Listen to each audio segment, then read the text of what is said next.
Todo para vos.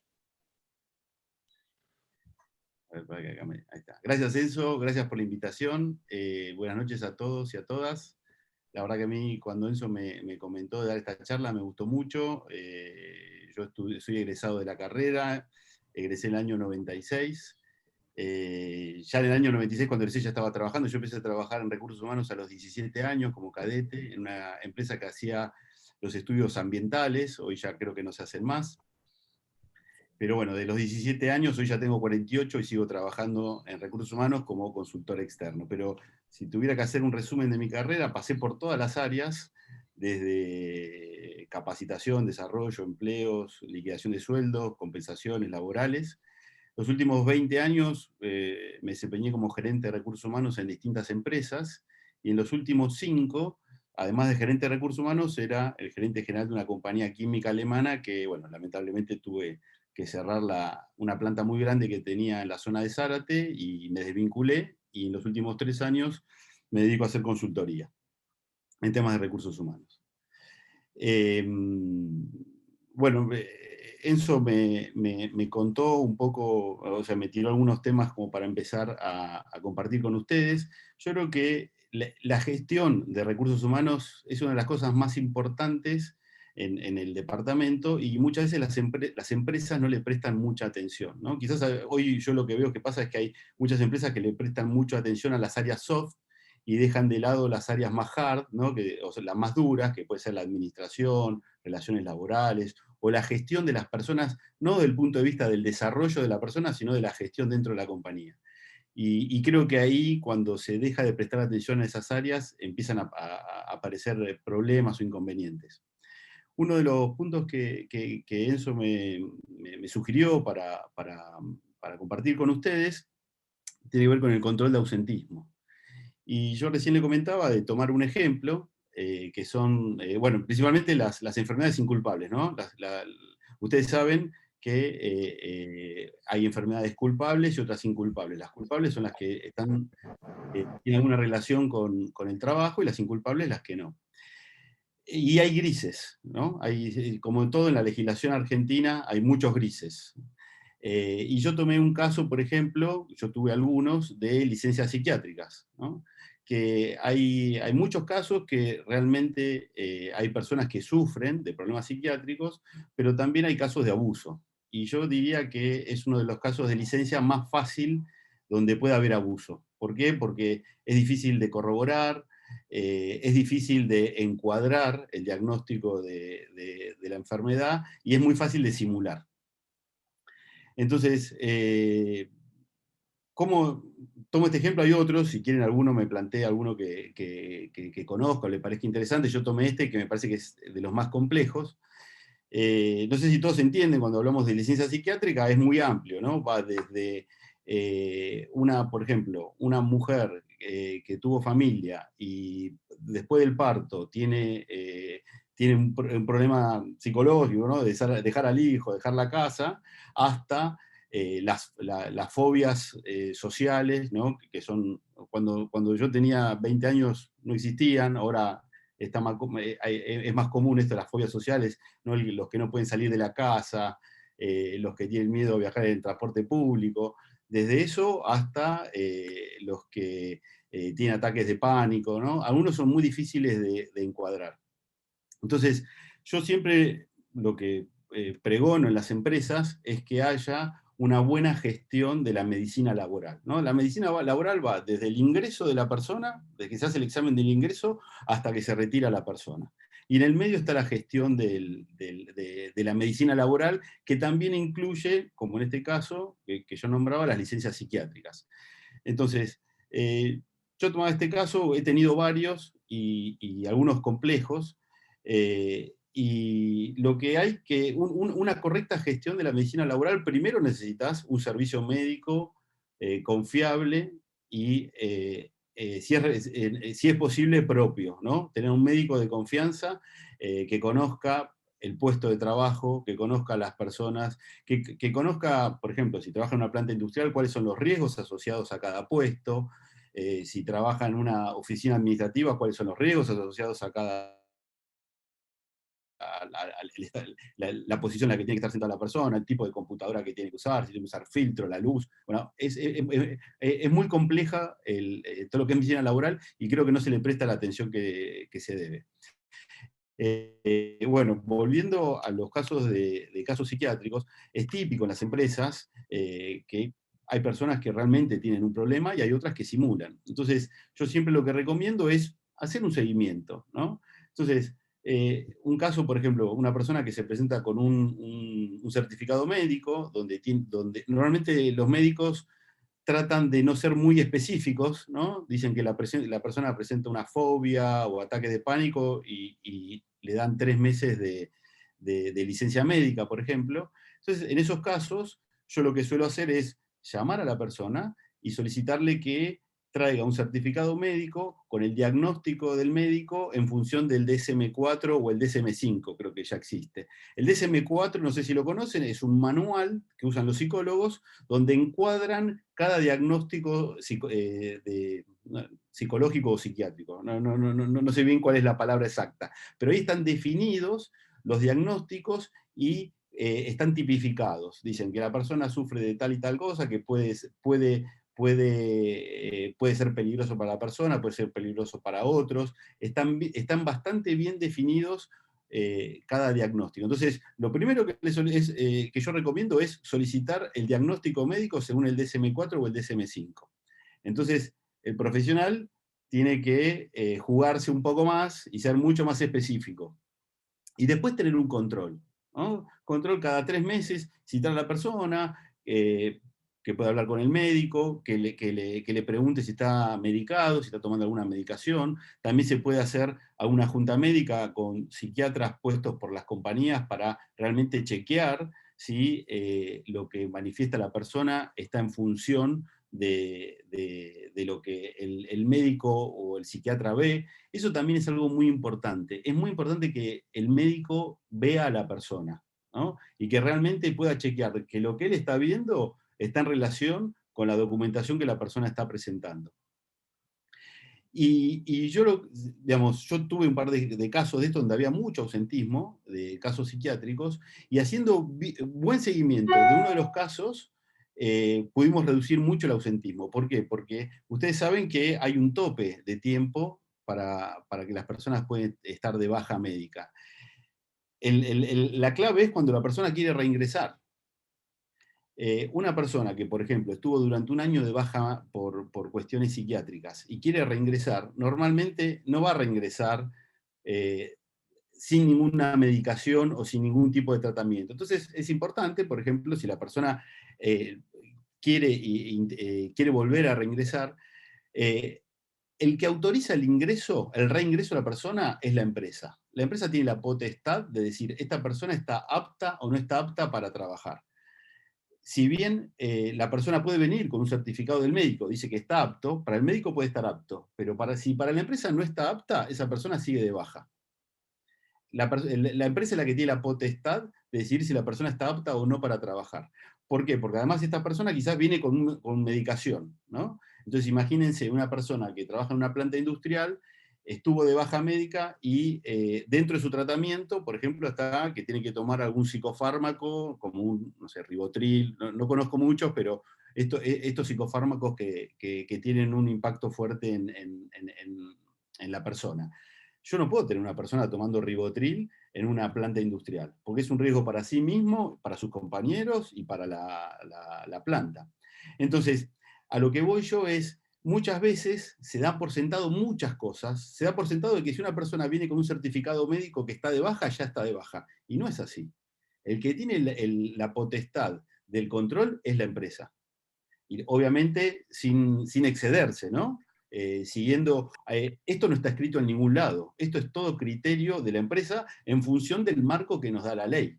Entonces, hay que conocer bien la ley, no hay que excederse, pero dentro de la ley hay un montón de cosas que se pueden hacer para reducir el ausentismo.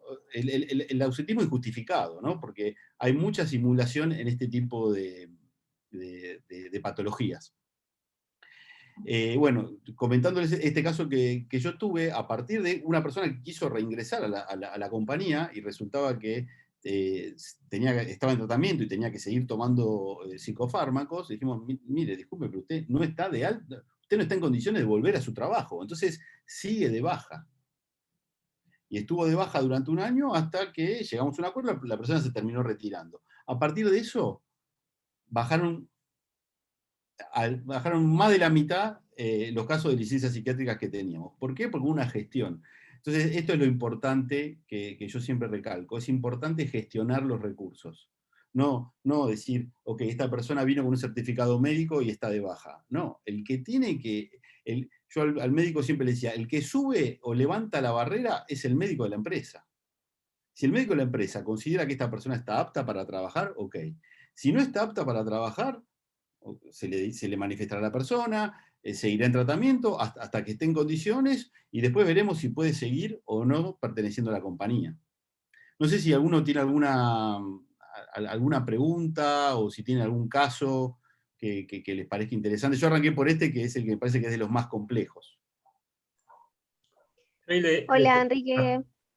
Ah, perdón, profe, hable. No, dame un segundito. Cuando quieran, si no quieren interrumpirlo a Enrique, me avisan por el chat y yo lo hago. Para coordinar. Pero dale, Julieta, pregunta nomás.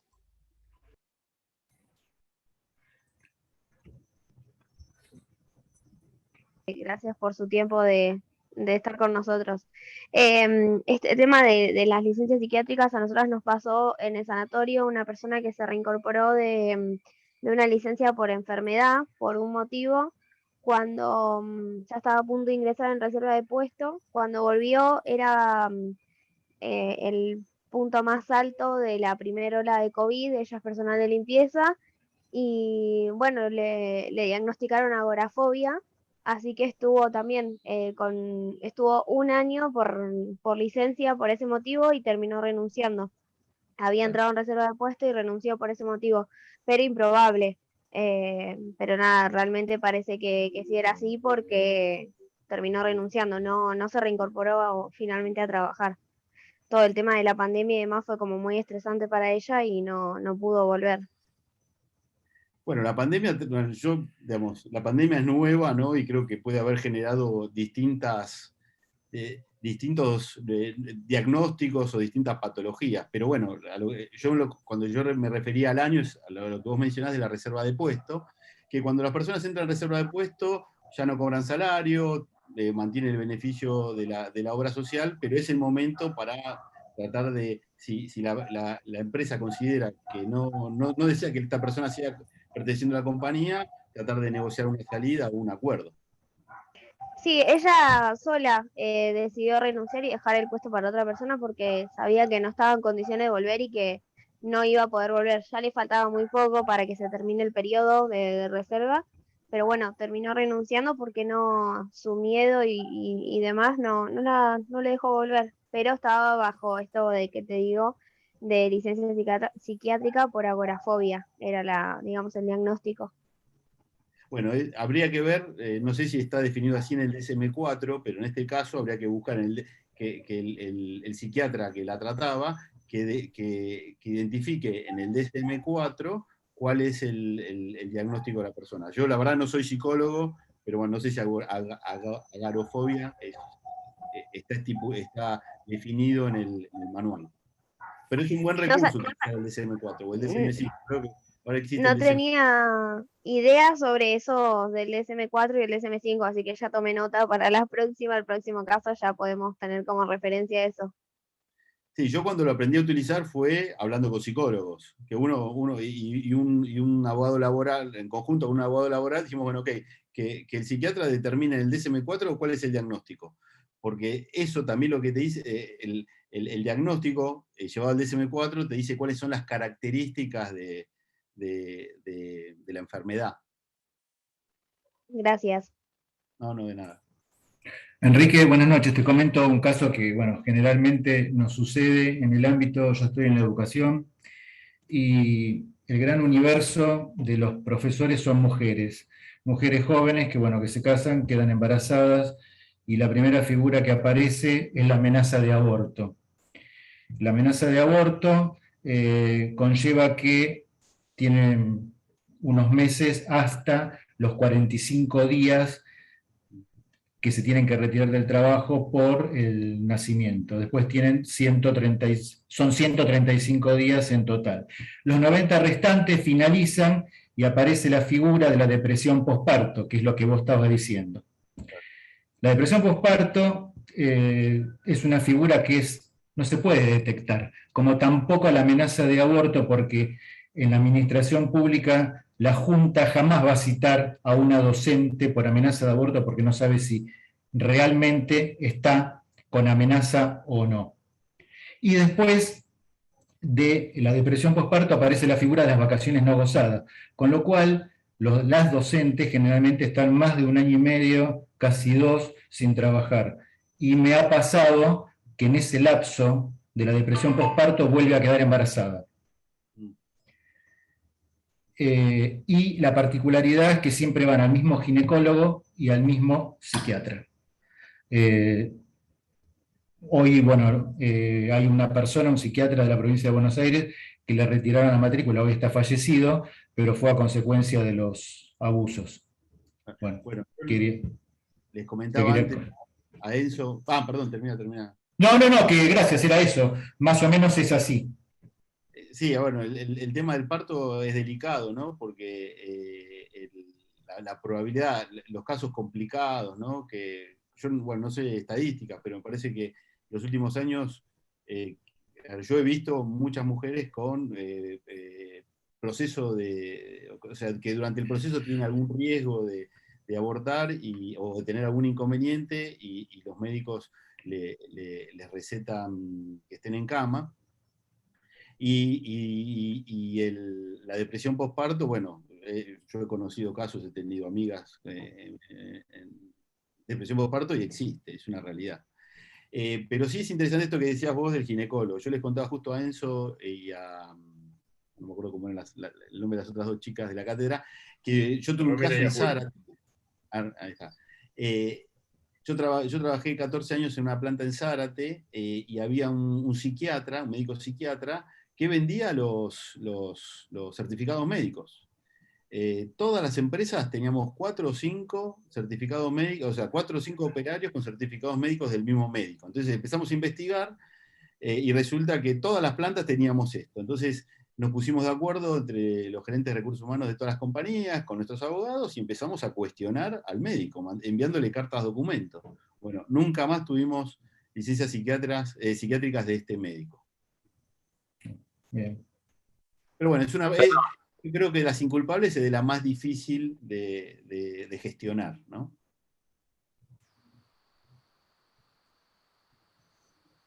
No sé si se me escucha. Ahí está, ahora te escuchamos. No, porque el otro día estaba en otra clase y no se escuchaba, no sé por qué el micrófono. No, iba a preguntar, si un trabajador, ¿no? Está durante 1 año con licencia porque le declararon alguna enfermedad psiquiátrica, como estábamos en el ejemplo anterior, y la persona tiene al año tiene para no entrar en reserva de puesto y quiere volver a trabajar, tiene un certificado médico de su médico que dice que está capacitado, y la empresa con su médico le dice no podés volver porque no te consideramos que estés habilitado. ¿El trabajador no puede denunciar el contrato e ir por el 254 del LST por un despido por incapacidad y pelearla por ese lado? Bueno, si despido por incapacidad, ahí ya entra la RT, o sea, hay que mirar, cuando ya estás evaluando en esa etapa, tenés que ampliar la mirada, ¿no? Como decíamos recién, el proceso no está escrito en ningún lugar, ¿no? Cada caso es un caso particular y hay que analizarlo. Como yo les decía recién, el que tiene la potestad de definir si la persona está apta para trabajar o no es la empresa, ¿no?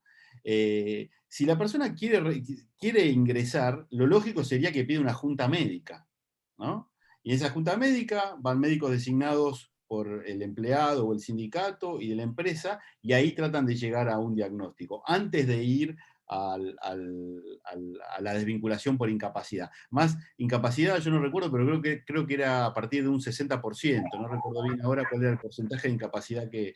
O sea, estaba leyendo el artículo. estaba leyendo el artículo justamente porque mientras estaba hablando agarré la LST y me acordaba que había un artículo que mencionaba esto, y dice, cuando fuese despedido por incapacidad física o mental para cumplir sus obligaciones. Entonces, nada, me picó por ese lado que la persona se puede quedar despedida. Hay un paso anterior que es la reserva de puesto. O sea, cumplido el año, la persona no reingresa, la persona entra en guarda de puesto, que significa que vos no le pagas salario y le mantenés la obra social. Y ahí tenés la posibilidad de negociar, y podés negociar hasta el 50% de la indemnización. Entonces, de nuevo, no hay un proceso escrito, yo diría que en todos los aspectos del derecho laboral, no está el proceso escrito de cómo funcionar cada caso. Cada caso es distinto y hay que aplicar el criterio, estar bien asesorado legalmente, también con un médico, y evaluar el caso.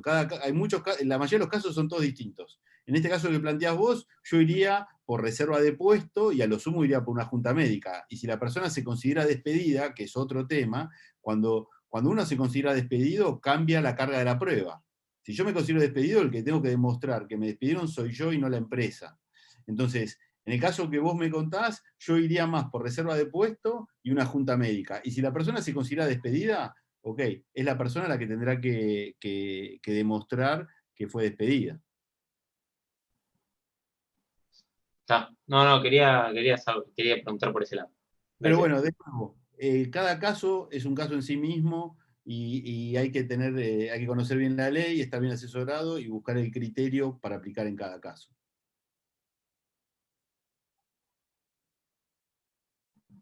Gracias. Bueno, no sé si quieren ver algo más de este tipo de control de ausentismo. Siempre para mí lo importante es importante gestionar la medicina laboral. Y en la mayoría de las empresas no se la gestiona, se deja de lado, se terciariza, y eso cae en un saco vacío, ¿no? Y después empiezan los problemas de ausentismo, se descontrola el ausentismo. Por eso es muy importante gestionar la medicina laboral. Y yo siempre recomiendo a veces hay empresas chicas, empresas pyme, que quizás no pueden tener un médico propio, quizás tenerlo 2 horas por semana, y que te asesoren por la salud en general y en particular cuando tenés casos complejos.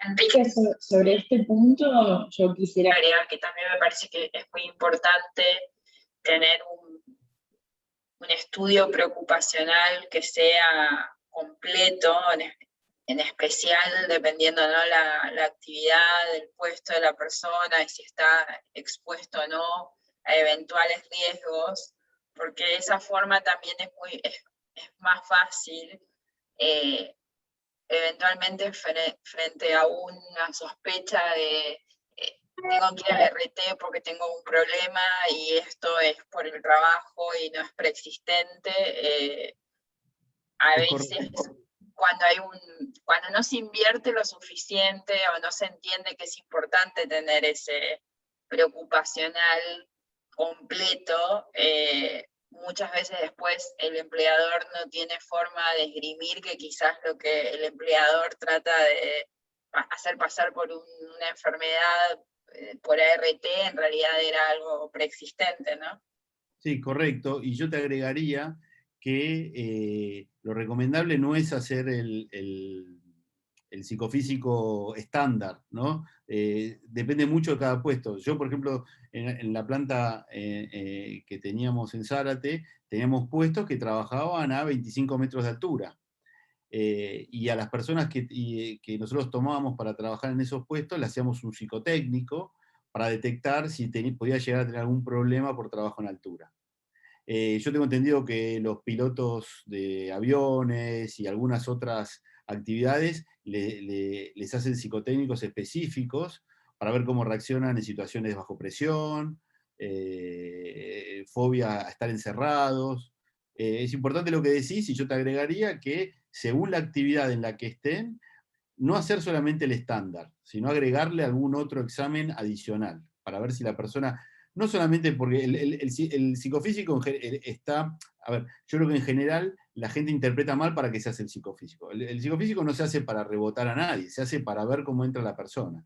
Y yo te agregaría, para algunos puestos, es si está apto para ejercer esas posiciones. Sí, totalmente de acuerdo, gracias. De nada. Bueno, ¿seguimos? Excelente dato bueno. ese, repasado en clase en más de una oportunidad, que el psicotécnico, digamos, el examen preocupacional de ley no es un examen para bochar gente, sino que es para establecer, digamos, el estado de salud y si se corresponde con el puesto. Exacto. Y yo creo que se fue tergiversando, ¿no? Los años, bueno, ¿pasó o no pasó? No, quizás vos tomás a alguien que tenga una hernia de disco. Totalmente.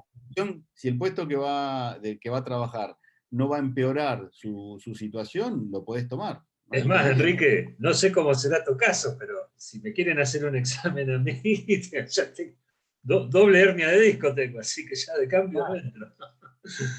Buenísimo. Por eso. Vamos adelante. Bueno. Bueno, pero esperen, me dan a mí la posibilidad de contarles mi caso personal. Es duro decirlo por una cuestión esta de que hablaba Enrique de la realidad.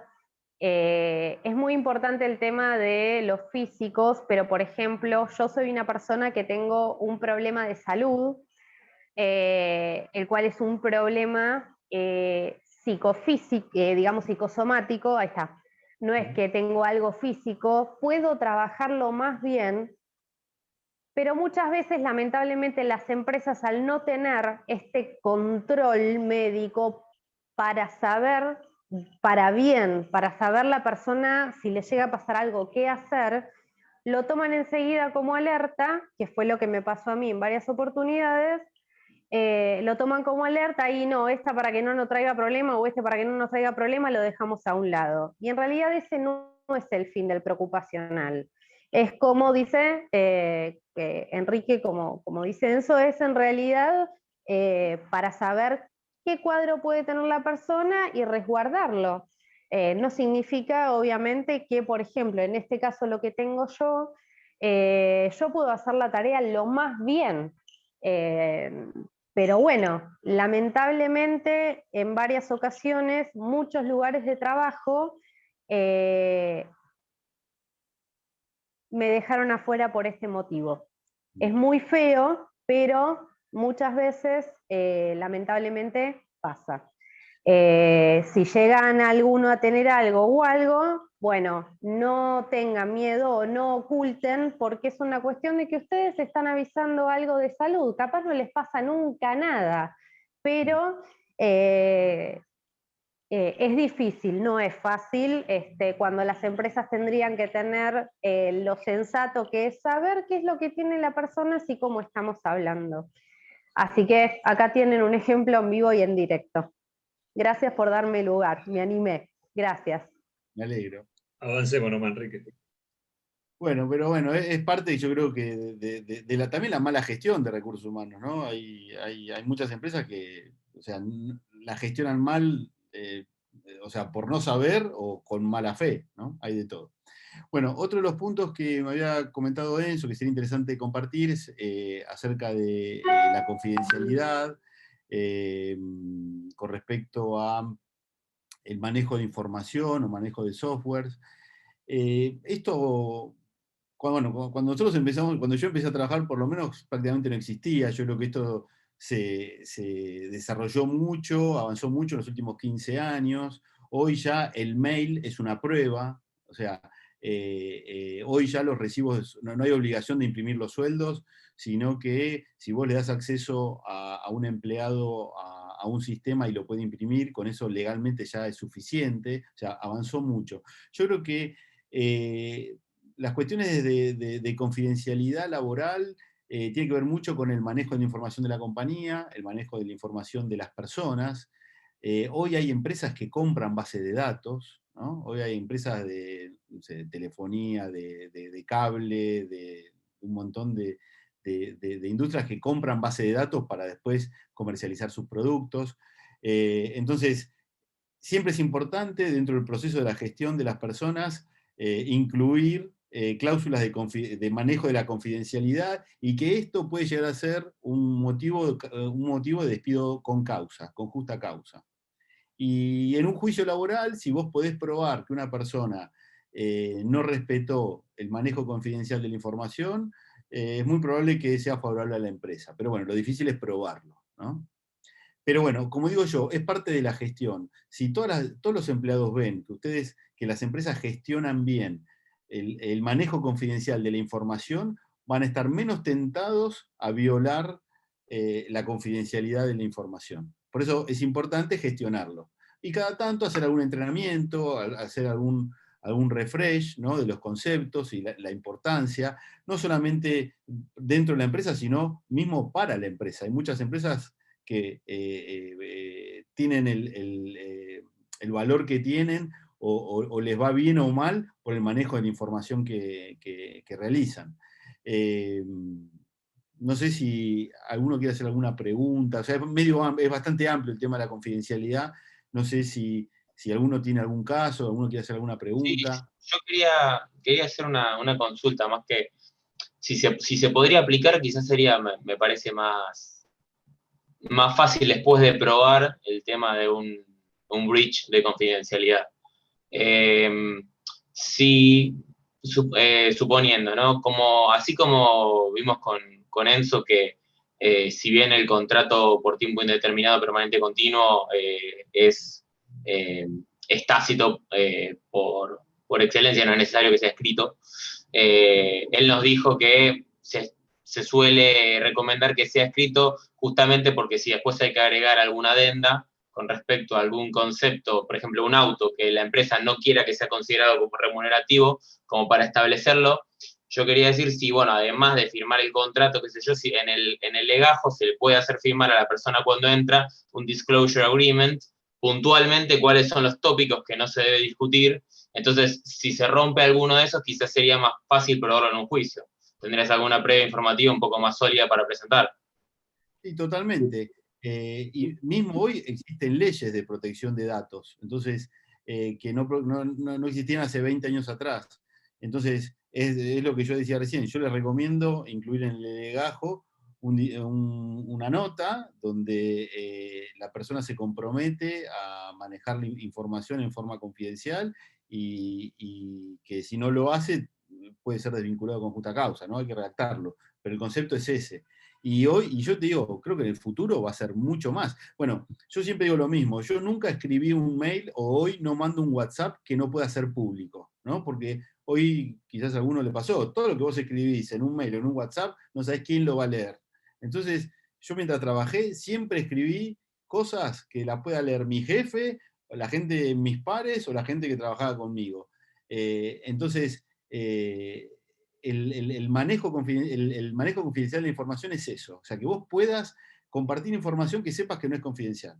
Y la correcta gestión de este tópico es incluir en los legajos, cuando la persona ingresa, una nota donde la persona es consciente de que puede ser desvinculado con justa causa si no maneja información confidencialmente.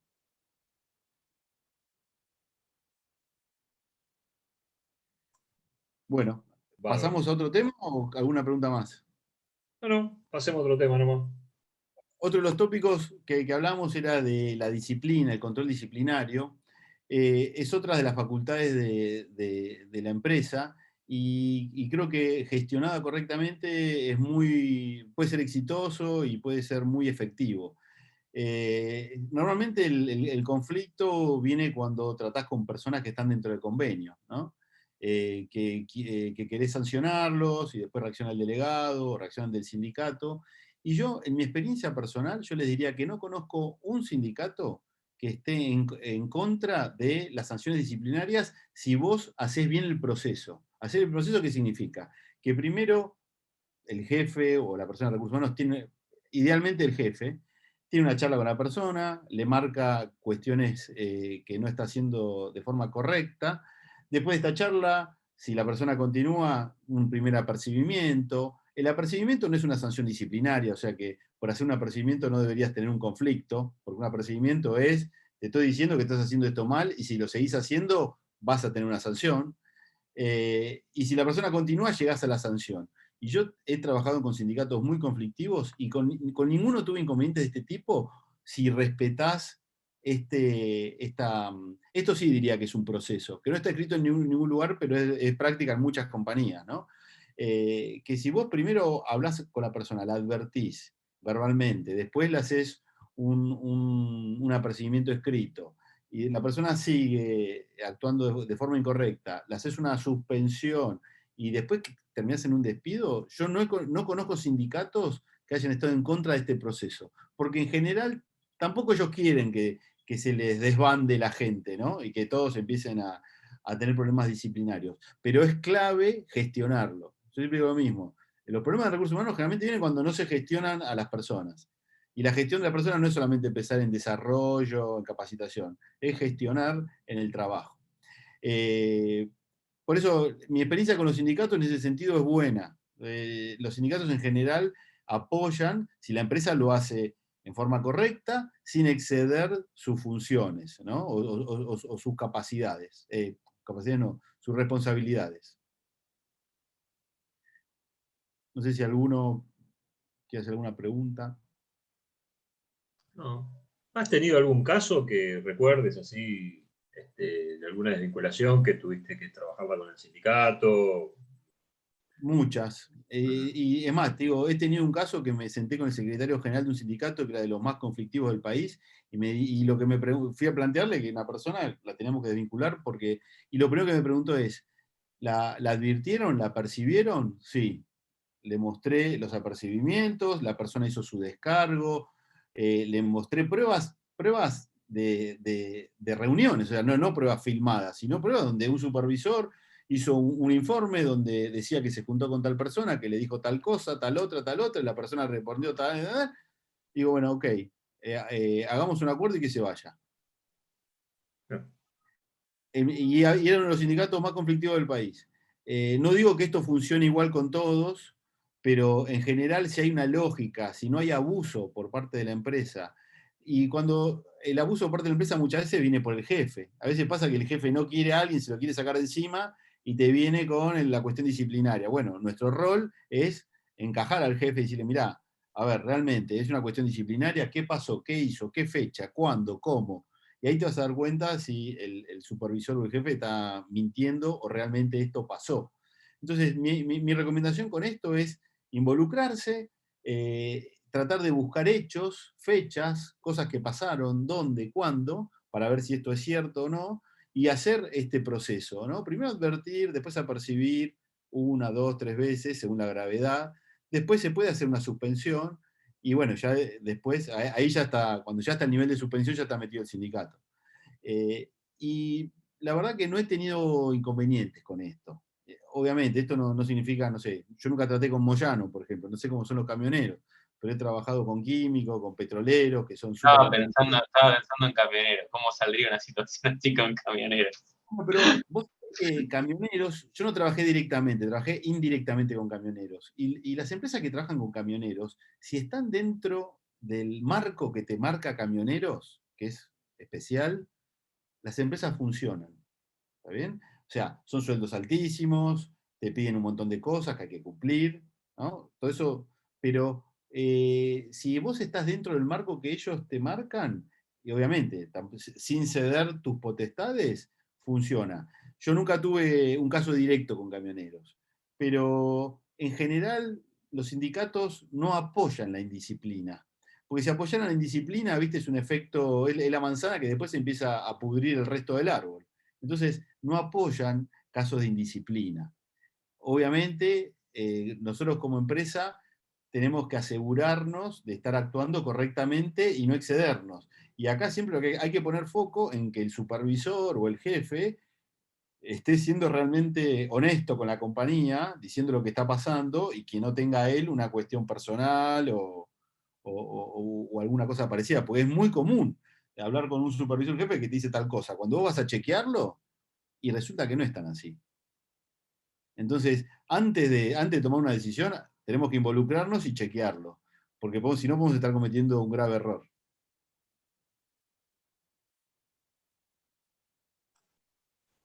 Bárbaro. Chicos, ¿alguna pregunta o avanzamos al siguiente tema, que es el que más me interesaba que Enrique nos cuente? Del ius variandi. Ius variandi. Todo perfecto. Bueno, me Bueno, alegro.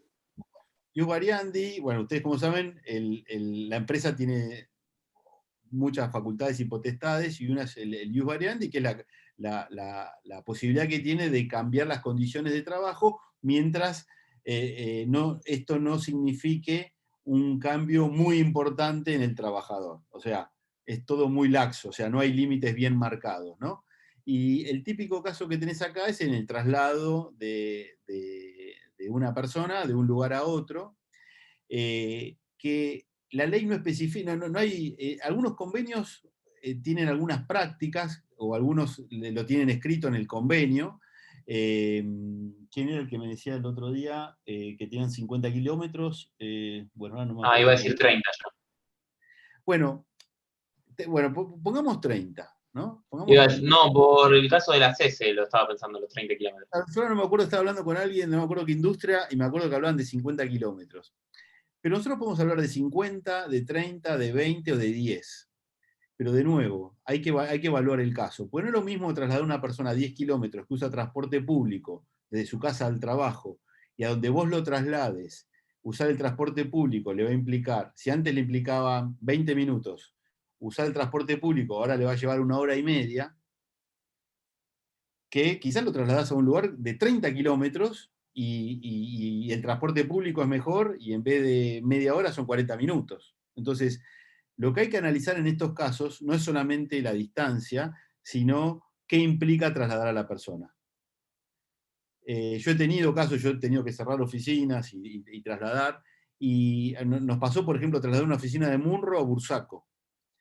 Y yo hablaba yo trabajaba en una empresa alemana y le tenías que explicar esto a los alemanes, y me decían, pero bueno, hay 35 kilómetros de distancia. Le digo, claro, pero no hay transporte público.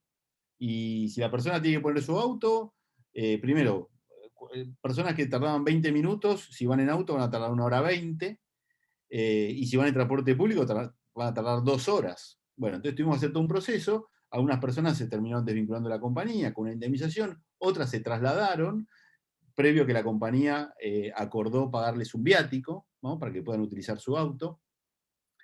Pero yo creo que la complejidad de esto es, de nuevo, analizar el caso, ver que 10, 15, 20, 50 kilómetros no es una unidad de medida. Lo que hay que ver es, caso por caso, qué implica esto para la persona. Yo tuve que trasladar toda una oficina, quizás hay que mover a una persona y se analiza de diferente forma. Pero la parte importante del ius variandi es cómo se administra. ¿Por qué? Porque, por ejemplo, supongamos que yo, una persona que mudar la oficina implica 20 minutos, desde 20 minutos de traslado, situación actual, a 1 hora 20 en la nueva situación. Entonces la persona dice, no, ustedes me tienen que desvincular, porque yo no me voy a mover. Entonces la compañía no la desvincula, la espera en la nueva oficina, la persona no se presenta, la empresa lo que tiene que hacer es intimar a la persona que se presente. La persona no se presenta, la intimás de nuevo, una segunda vez, a la tercera podés considerar que es abandono de trabajo, ¿no? Eso es del lado de la empresa. Ahora veámoslo del lado del trabajador. Si el trabajador se considera despedido, ¿por qué? Porque la empresa se excedió en su facultad de ius variandi, generándole un cambio en el trabajo que le implicaba 20 minutos de traslado a 1 hora 20, puede considerarse despedido. Primero tiene que intimar. Si no lo intima, o sea, ustedes como empleados nunca se consideren despedidos. Primero intimen. De la misma forma que la empresa tiene que intimar a que se presente a trabajar el empleado, el empleado tiene que intimar a la empresa a que le reponga su lugar de trabajo, ¿no? O que le reponga sus condiciones, o que le pague un viático, o lo que sea. Después puede considerarse despedido, porque cuando se considera despedido cambia la carga de la prueba. El que tiene que demostrar que fue despedido es el empleado, ¿tá? Entonces, la mudanza quizás es el caso más simple, no más simple, pero más práctico. Hay otros que son cambios de funciones, cambios de categoría, personas que quizás tienen una jefatura y dejan de tenerla. Cada caso es un caso en sí mismo. Lo que hay que buscar son criterios para defender la postura de la empresa, ¿no? En el caso de los traslados, yo lo que recomiendo es, si a la persona realmente le vas a generar un mayor costo, compensarlo. Y si a la persona le va a generar, no sé, una hora más de viaje por día, bueno, ver si la persona está dispuesta o no. Y si no está dispuesta, llegar a un acuerdo y que se retire de la compañía. Para no empezar a acumular juicios, ¿no? A futuro. Los juicios son lo más caro que hay. Y en los casos de Ius Variandi, la compañía en general tiene, no sé, 90-95% de probabilidad de perder un juicio. Estaba pensando que no, en este ejemplo que estabas dando, quizás hubiese sido más eficiente si la mayor parte de la nómina de trabajadores estaban, creo que dijiste, de Munro a Bursaco. Sí. Quizás si una gran parte estaba en una zona, qué sé yo, haber establecido desde compensaciones algún esquema de beneficios de charter, quizás hubiese aumentado el valor de percepción de esa gente, motivarlos, que trabajen mejor, evitar algún tipo de controversia, tipo un juicio, y me parece que desde ese punto, y quizás a la empresa a la larga le termina saliendo más barato que tener que andar en juicios con todo o una parte importante de la nómina que se considere despedido o haya intimado o haya tenido que negociar con la empresa para irse. Aparte que... Lo que Sí, hicimos, sí, en esa situación lo que hicimos, analizamos los charters, pero el problema es la dispersión de la gente, ¿no? Armar, yo digo, pues lo tuve que hacer, ¿no? Poner, bueno, lo hice yo, lo hizo una persona que trabajaba conmigo, pero lo analizamos juntos, ¿no? Poner a todas las personas, armar un mapita con dónde vive cada uno, qué rutas poner. Los charters tampoco son muy baratos. Lo que terminamos haciendo fue pagándoles un valor kilómetro a cada persona por cada kilómetro que recorría, que incluía nafta, amortización del auto, seguro, ¿no? Una serie de conceptos, se lo incluimos como un reintegro de gastos en un recibo separado, no en el recibo de sueldo, era un reintegro, para los que quisieron ir. Los que no quisieron ir, llegamos a un acuerdo y se retiraron de la compañía. Pero sí, lo del charter nosotros lo analizamos. No es tan simple porque cuando vos tenés una dispersión de los empleados compleja, es difícil encontrar las rutas para que todos puedan estar a tal hora en tal lugar, ¿no? Pero sí, hay que analizar el caso, ¿no? Y ver opciones.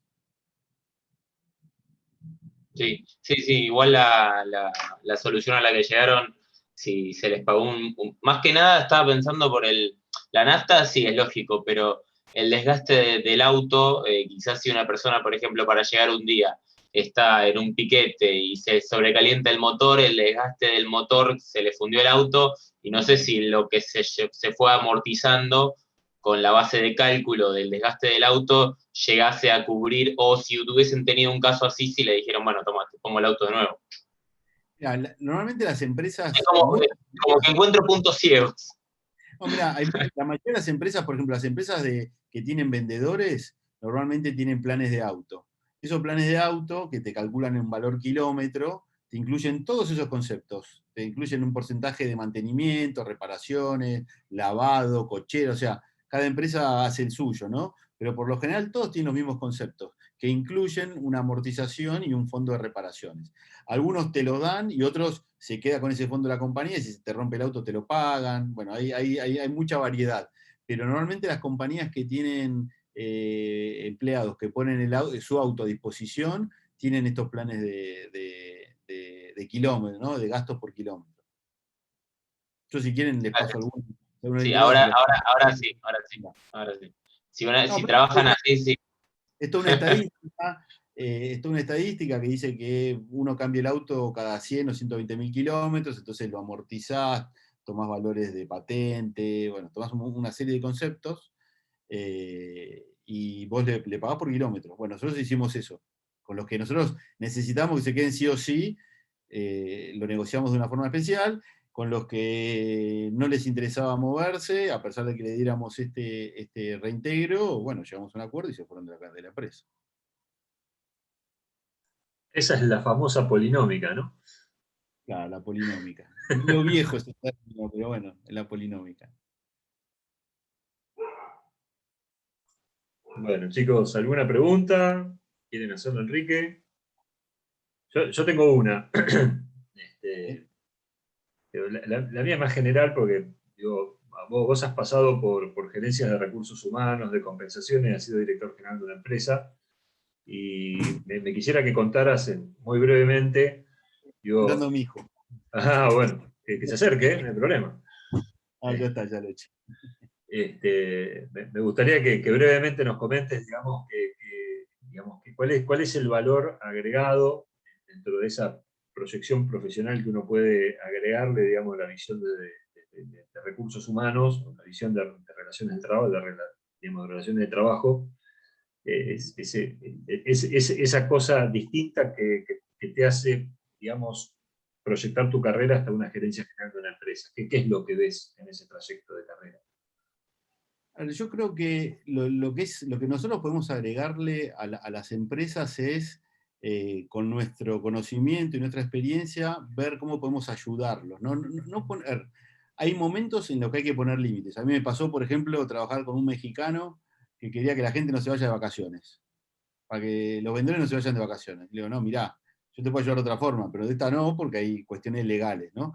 Pero lo que yo creo es que nosotros podemos agregar valor, o sea, buscando dentro del marco de la ley, dentro de las potestades que tiene la empresa, ver cómo ayudar al negocio, cómo ayudar a la producción, ¿no? Saliendo quizás de la estructura, no, esto no se puede, ok, no se puede de esta forma, pero lo podemos hacer de esta otra forma, ¿no? Lo típico, pasa siempre en las empresas cuando quieren poner, por ejemplo, quieren mejorar el presentismo, entonces quieren poner un bono al presentismo. Digo, el presentismo es el sueldo, o sea, para algo la persona tiene su sueldo para cumplir con el presentismo. Si vos empezás a pagar por el presentismo un bono, después vas a terminar pagando porque lleguen temprano, por la puntualidad. Y después vas a terminar pagando porque vengan bien peinados o porque vengan bien vestidos. Entonces, hay cuestiones que lo que yo digo es, lo que tenemos que buscar es cómo agregarles valor. Decir, bueno, ok, esto no se puede hacer, pero esto sí se puede hacer o lo podemos hacer de esta otra forma. Yo creo que esa es la forma de agregar valor, no poniendo los límites, sino poniendo, o sea, dentro del marco de la ley, lo que se puede y lo que no se puede hacer. Y lo que se puede hacer, bueno, buscar junto con el sector interesado cuál es la mejor forma de implementarlo. No sé si esto contesta a tu pregunta. Sí, creo que, y eso que no la practicamos, pero creo que me parece que la clase pasada estábamos hablando precisamente de esto, ¿no? Muchas veces la situación en la que se nos pone en toma de decisiones que son complicadas, como recién mencionabas a los mexicanos que quería que nadie se tomara vacaciones. La clase pasada tuvimos una charla con los chicos en las cuales a veces es difícil la posición nuestra porque tenemos que estar defendiendo intereses digamos, de la patronal, como normalmente se la conoce, pero tampoco también tenemos que velar, digamos, por el buen trato con los trabajadores y que se cumplan las normas. Entonces, a veces estamos en esa delgada línea. Y un punto... Ahora me acuerdo de un ejemplo interesante, ¿no? Que típico, viene fin de año, ¿no? Y los feriados caen jueves o viernes, entonces dicen, bueno, desde el 24 al 31 no trabajamos, ¿no? Dicen, bueno, ok, pero ¿cómo no vamos a trabajar? Porque además, quizás estás en una empresa que tiene una planta y la planta sí tiene que trabajar y quizás la administración puede no trabajar. Entonces, por ejemplo, lo que hicimos en ese momento fue, ok, vamos a compensar las horas. O sea, no se van a trabajar 3 días, ¿no? O sea, se van a dejar de trabajar 24 horas. Bueno, durante 24 horas, los que van a faltar trabajan 1 hora más, ¿no? Esa fue una solución que una vez encontré, que ahora, bueno, es más común ahora, esto de compensar. Ok, no se va a trabajar estos días, bueno, trabajamos estas horas para compensar estos días. ¿Mm? Por esto lo que digo yo es, los límites están, la ley está, cuando tenemos del otro lado un requerimiento que quizás entra en conflicto con estos límites, bueno, buscar la forma de ser flexibles, ¿no? Dentro de los límites. Para eso hay que conocerla bien y también tenemos que tener, creo que esta actitud, ¿no? De tratar de ayudar al otro para buscarle la solución. Y de vuelta, casi nada está escrito esto. O sea, esto es criterio, sentarse, pensar, ponerse del otro lado, ¿no? Ser empáticos, entender cuál es la necesidad del otro y por qué. Porque quizás la solución al problema del otro no es la que él está pensando, sino que es otra, ¿no? Que la desarrollás después en conjunto con él. Buenísimo. Para mí, pero súper satisfecho con la respuesta. Bueno, chicos, ¿alguno tiene alguna pregunta más? Así lo liberamos a Enrique. Nosotros vamos a seguir un ratito, ¿sí? No los voy a dejar tan rápido hoy. ¿Alguno quiere preguntar? Bueno, parece que... Gracias. Bien preguntado. Bien Me preguntado. gustó mucho la actividad. Yo le debo mi futuro profesional a la UBA, así que